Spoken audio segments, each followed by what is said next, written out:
Hey guys, welcome to another video. I got something a little bit different today. We don't normally do this kind of thing, but this new Disney Pixar short film called Loop came out, and I kind of wanted to watch it with you. I wanted to kind of share my thoughts on it, and I want to see what you think. So if you haven't seen it yet, if you have Disney Plus, go watch that first, then come back here and we can kind of talk about it. Go watch it. Go ahead. Okay, you're back. Ready? Here we go. So fun fact, this is Pixar's first time having a nonverbal autistic person in a film, in any of their films. It's like a first time for a lot of people, I think. It's not something you see all the time. So I think the film was called Loop because of the repetitive action that Renee, the girl in the film, does with her phone. So by the expression on Renee's face, I think it's, it reminds me oftentimes, and I think of Abby, in this part, like, just because someone doesn't talk doesn't mean they don't hear you. It doesn't mean they don't listen. Obviously Abby can hear, just not deaf, but listening is the important part here. So early on, Marcus has a hard time connecting with Renee. I think oftentimes we try to bring autistic people into our world. We work really hard at that, and you can see as the story progresses how Marcus realizes that's not going to work. So this part here, when he kind of sets the paddle down, something that we need to remember and that I've noticed is that sensory overload from input that we would normally consider to be normal or everyday, like sounds or things that we see or touch or feel, they can seem to be very typical and normal, can be jarring and alarming for people that have sensory processing disorder, which a lot of people with autism do. And those things can lead to, a feeling of being overwhelmed and sensory overload pretty quickly. This part I love. So this is so typical. This is something Abigail would do.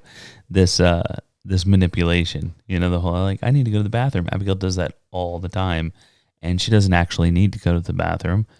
She's seeking something else, but she knows that we'll respond to that. Like, people respond to that, like, I gotta go. Okay, let's go. And she wanted that sensory input. That's what Renee was looking for. So I can relate to that so much. Probably my favorite part about this film is how they have the character of Marcus speaking to Renee like you would anyone else. That's something that a lot of you guys have noted in our, I've seen in the comments where you appreciate that we talk to Abigail like anybody else, and it's important. She's always going to be my baby girl, but she's still 14, and I want to talk to her like I would anyone else. Never fails. Like every time like we think Abby's into something, like, oh, she loves this, like we'll go out and buy something because she's interested in a certain thing, and then her interest shifts like immediately. I feel like we're constantly playing this game of keeping up. So in this part in the tunnel, I thought about, so Marcus brings her in here because it's going to sound cool. Just the echo from her phone playing that loop of audio over and over, and she likes it at first, and Abigail does that oftentimes too. Like, she really enjoys loud music and just being right next to the speaker at parties and stuff like that. And but then it does, something she enjoys can become something really overwhelming. So we have to pay attention to those signs and see when she's gonna flip on her. She's gonna go from enjoying it to hating it. I've been there so many times. It's never beneficial to raise your voice, and it's hard not to do, but sometimes we can help Abby, but often we just have to give her own space. Like, she in herself, she has everything that she needs to get control and come back and have more control over her world again, where she feels like she has lost control. And sometimes we can help her, but sometimes we do more harm than good, and we just have to wait her out, kind of meet her on her terms. I think one of the most powerful messages that we can take away from this film is to stop trying to fit people into our world. Sometimes you need to meet them in theirs, experience their world a little bit. That's what we've tried to do with Abigail, and it's it's helped our relationship with her and helped her to feel um, like her point of view and the way that she sees the world is more valid. Something important to remember. So at the end, she cuts a little smile and makes eye contact with him. Something to remember, like that was a way of showing in the film that, like, hey, you guys have found like level playing field here, and it's, you have this connection and all that, and that's because that's what we understand as a connection, like eye contact, smile, like everything is okay type of deal. But that may never come.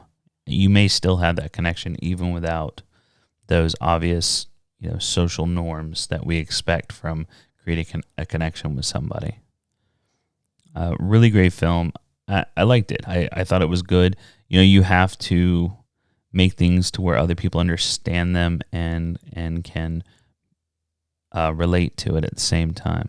I really can't knock anything about this film. I think it's fantastic. One thing to remember, like I've seen some negative feedback about like the Sesame Street character with autism, things of that nature. Talk about they only show the positive sides of things. They don't show the hard stuff.